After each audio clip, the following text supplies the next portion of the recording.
بسم اللہ الرحمن الرحیم۔ محترم سامعین کرام، جیسا کہ آپ حضرات کے علم میں ہے کہ اصطلاحات قرآن کا سلسلہ جاری ہے، آج مزید چند اصطلاحات کو بالتفصیل بیان کریں گے۔ مسئلہ الہ، قرآن میں اس مسئلے کو بہت سی تعبیروں اور مختلف عنوانات کے ساتھ بیان کیا گیا ہے۔ عنوان اول، مشرکین اللہ جل شانہ کے قائل تھے اور اس کی ہستی کے منکر نہیں تھے، یعنی اللہ کو مانتے تھے۔ عنوان ثانی، مندرجہ ذیل صفات صرف اللہ تعالیٰ میں مانتے تھے اور ان میں کسی کو بھی خدا کا شریک نہیں سمجھتے تھے۔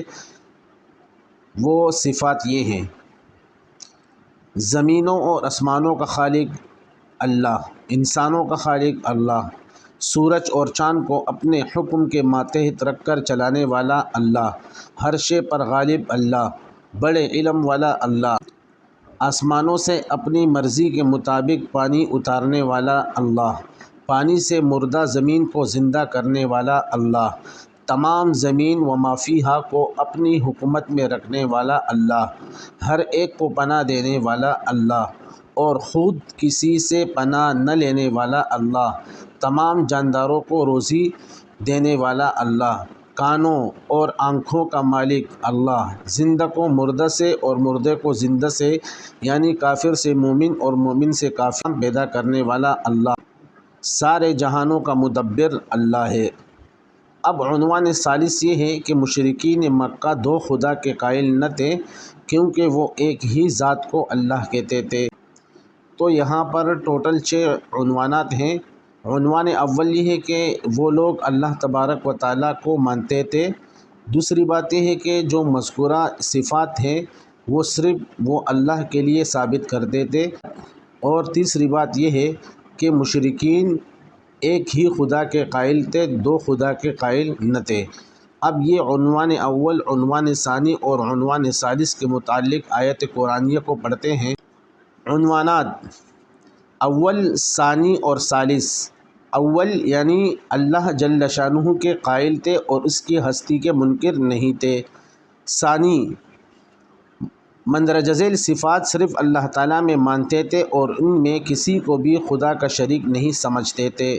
ثالث، مشرکین مکہ دو خدا کے قائل نہ تھے، کیونکہ وہ ایک ہی ذات کو اللہ کہتے تھے۔ اب اللہ تعالیٰ فرماتے ہیں وَلَئِن سَأَلْتَهُم مَّنْ خَلَقَ السَّمَاوَاتِ وَالْأَرْضَ وَسَخَّرَ الشَّمْسَ وَالْقَمَرَ لَيَقُولُنَّ اللَّهُ فَأَنَّىٰ يُؤْفَكُونَ۔ اس کے بعد اللہ یبسط الرزق لمن یشاء من عبادہ ویقدر لہ ان اللہ بکل شیء علیم سے تنویر لا کر اس طرف اشارہ فرمایا کہ وہ اللہ کی اس صفت کو بھی مانتے ہیں۔ پھر فرمایا وَلَئِن سَأَلْتَهُم مَّن نَّزَّلَ مِنَ السَّمَاءِ مَاءً فَأَحْيَا بِهِ الْأَرْضَ بَعْدَ مَوْتِهَا لَيَقُولُنَّ اللَّهُ۔ ایک اور جگہ پر فرمایا وَلَئِن سَأَلْتَهُم مَّن خَلَقَ السَّمَاوَاتِ وَالْأَرْضَ لَيَقُولُنَّ خَلَقَهُنَّ الْعَزِيزُ الْعَلِيمُ۔ اس سے معلوم ہوا کہ مشرکین اللہ تعالیٰ کو ہر شے پر غالب اور بڑے علم والا مانتے تھے۔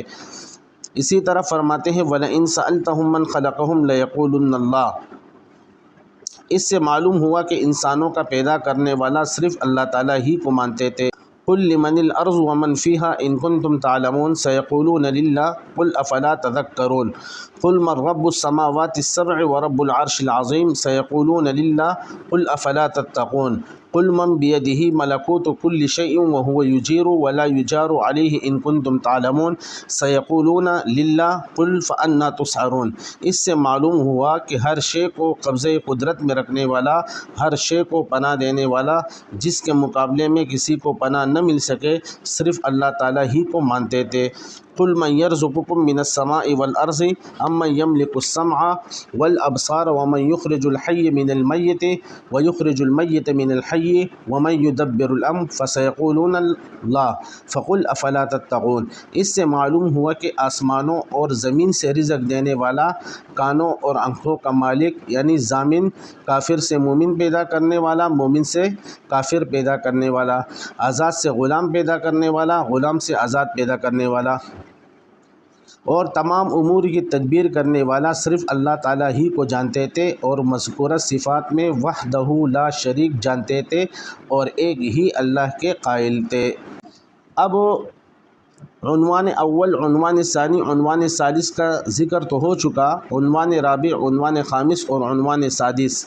عنوان رابع، اللہ جل شانہ کو اپنی صفات میں ایک ماننے کے بعد اپنے دوسرے معبودوں کو الہ کہتے تھے، یعنی ان کو خدا کی صفات الوہیت میں خدا کا شریک بناتے تھے۔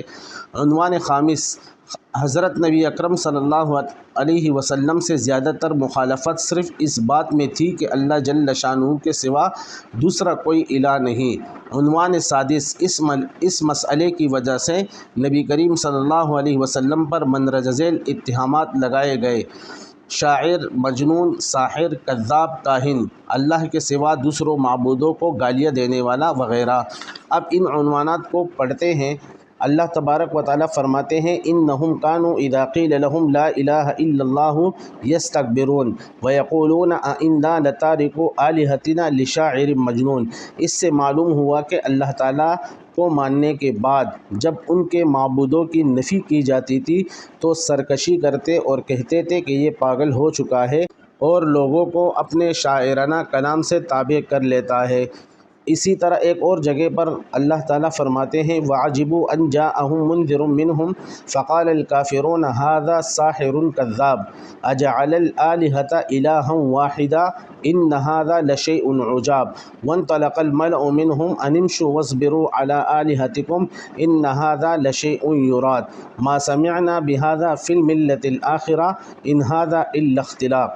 اب کہتے ہیں کہ اس سے معلوم ہوا کہ معبودان باطلہ کی نفی کی وجہ سے نبی کریم صلی اللہ علیہ وسلم کو معاذ اللہ ساحر اور کذاب کہتے تھے، یعنی جب اس مسئلے کو منوانے کے لیے اللہ کریم معجزات، شق القمر وغیرہ حضرت نبی اکرم صلی اللہ تعالی علیہ وسلم کے ہاتھ پر ظاہر فرماتا تو کہتے تھے ساحر و کذاب ہے، نیز کہتے معاذ اللہ بے دین ہے، اس نے نیا دین نکالا ہے۔ صحیح دین یہی ہے کہ اپنے معبودوں پر قائم رہو۔ بخاری شریف جلد ثانی میں آیا ہے کہ کفار مکہ نبی علیہ السلام کے حق میں یہ کہتے تھے: یسب آلہتنا، کہ ہمارے معبودوں کو گالیاں دیتا ہے، حالانکہ گالی دینا تو نبی کریم صلی اللہ تعالی علیہ وسلم کی شان ہی سے بالکل بعید ہے، لیکن وہ اپنے معبودان باطلہ کی معبودیت کی نفی ہی کو گالی سمجھتے تھے۔ اب اس سے معلوم ہوتا ہے کہ تمام انبیاء کرام علیہم السلام اس بات کو ثابت کرنے کے لیے آئے تھے کہ لا الہ الا اللہ، کہ اللہ کے سوا کوئی معبود نہیں ہے۔ تمام انبیاء علیہم السلام کو اللہ تبارک و تعالیٰ نے اس بات کے لیے مبعوث کیا تھا کہ لا الہ الا اللہ، کہ اللہ کے سوا کوئی معبود نہیں۔ اور اسی طرح حدیث میں یہ بات آئی ہے کہ نبی کریم صلی اللہ علیہ وسلم نے فرمایا کہ اللہ رب العزت فرماتے ہیں: یا ایھا الناس قولوا لا الہ الا اللہ تفلحون، یعنی انبیاء علیہم السلام سے کہتے ہیں کہ آپ لوگوں کو اس طرح کہو کہ لا الہ الا اللہ، اور تمہاری کامیابی اسی لا الہ الا اللہ میں اللہ نے رکھی ہے۔ اسی طرح حضرت نوح علیہ السلام، حضرت ہود علیہ السلام، حضرت صالح علیہ السلام، حضرت ابراہیم علیہ السلام، حضرت لوط علیہ السلام، حضرت شعیب علیہ السلام، حضرت موسیٰ علیہ السلام، حضرت یعقوب علیہ السلام، حضرت یوسف علیہ السلام، حضرت عیسیٰ علیہ السلام، یہ اولو العزم انبیاء کا تذکرہ ہے۔ اس کے علاوہ 1,24,000 کم و بیش انبیاء علیہم السلام دنیا کی طرف مبعوث ہوئے ہیں۔ انہوں نے یہی بات کہی ہے: یا ایھا الناس قولوا لا الہ الا اللہ تفلحوا، کہ تم لا الہ الا اللہ کہو تو کامیاب ہو جاؤ گے۔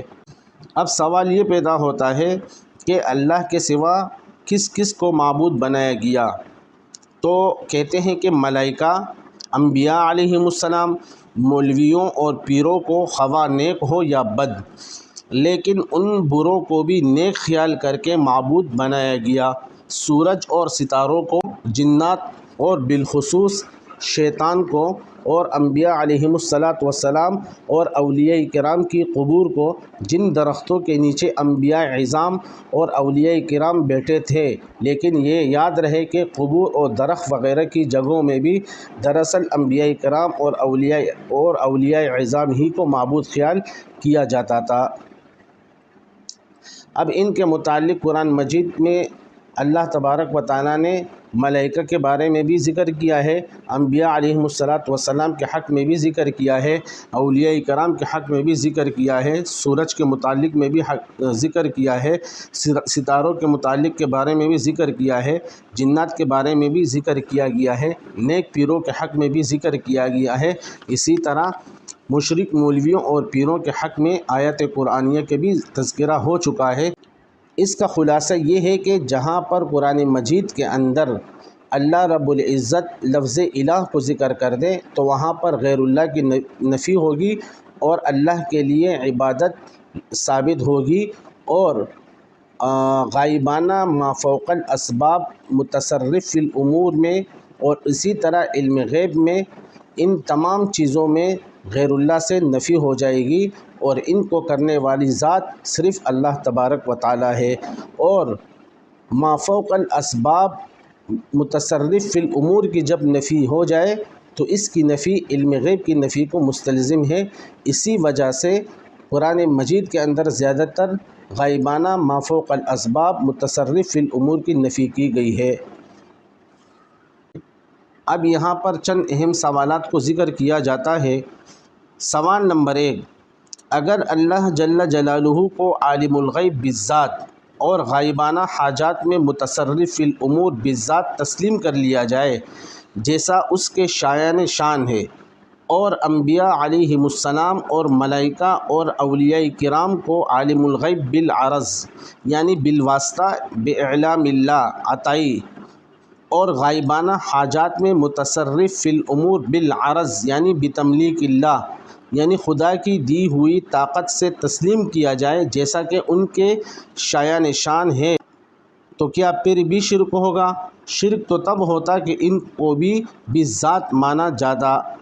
اس کا جواب یہ ہے کہ مشرکین مکہ اپنے معبودوں کو غائبانہ حاجات میں متصرف فی الامور بالذات نہیں مانتے تھے، بلکہ انہیں متصرف فی الامور بالعرض بتملیک اللہ جان کر پکارتے تھے، جیسا کہ مشرکین مکہ بوقت تلبیہ حج کہا کرتے تھے، لبیک لبیک اللہم لبیک لا شریک لک لبیک الا شریکا هو لک تملیکہ وما ملکا۔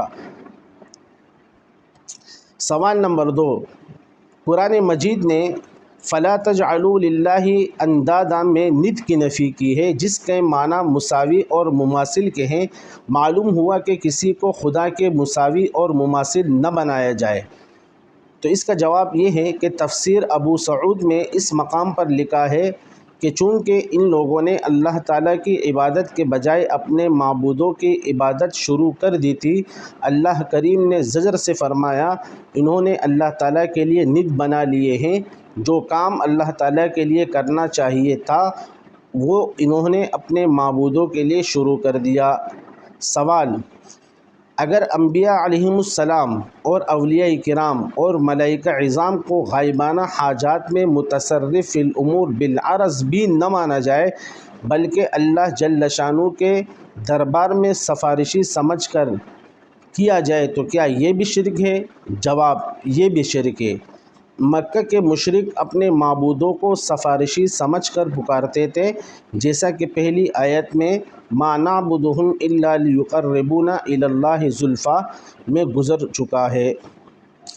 سوال، من دون اللہ بت تھے، ان کو پکارنا اور سفارشی بنانا بے شک شرک ہے، لیکن اولیاء کرام وغیرہ کو پکارنا اور سفارشی بنانا کیوں کر شرک ہے؟ جواب، پہلے بیان ہو چکا ہے کہ مشرکین مکہ جنہیں سفارشی بناتے تھے وہ انبیاء علیہم السلام اور اولیاء کرام اور ملائکہ تھے، اور ان کی صورتوں پر بت بنا کر ان کی عبادت کرتے تھے، جیسا کہ تفاسیر کے حوالہ جات نیز بخاری شریف وغیرہ کے حوالے سے بیان ہو چکا ہے کہ ود، سوا وغیرہ بزرگان دین میں سے تھے۔ سوال، اگر ہر وقت انبیاء علیہم السلام اور اولیاء کرام کو غائبانہ حاجات میں حاجت روا نہ سمجھا جائے بلکہ ان کو بعض وقت سفارشی سمجھ کر پکارا جائے اور بعض اوقات اللہ تعالیٰ کو پکارا جائے تو کیا یہ بھی شرک ہے؟ جواب: مشرکین مکہ بھی اپنے معبودوں کو ہر وقت اور ہر کام میں نہیں پکارتے تھے، بلکہ زیادہ کٹھن کاموں میں وہ اللہ تعالیٰ ہی کو پکارتے تھے۔ اب کہتے ہیں کہ لفظ الہ کی تحقیق۔ الہ بمعنی معبود ہے اور عبادت سے مشتق ہے۔